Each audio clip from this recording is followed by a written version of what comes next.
તમને સાધુ સપનામાં આવે એ 6.5 ફૂટનો હોય, ભગવો ધારણ કરેલો હોય ને સફેદ દાઢી હોય ને પતલા હોય, માથે અંબળો બાંધેલો હોય, આટલો હાથમાં દંડો હોય, શરીર થોડુંક વણી ગયેલું હોય તો હરિગીરી બાપુ તરીકે બેહાડજો મેરડીસો.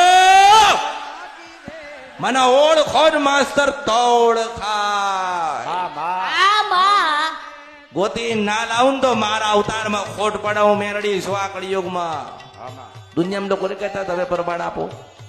તારા બાપના બાપ નતા ત્યારની પેલા પાવાગઢમાં બેઠી છો. આજે માણસને પોતાના પરદાદા નામ યાદ નથી સર. 5 નામ યાદ નથી. 5 નામ યાદ નથી.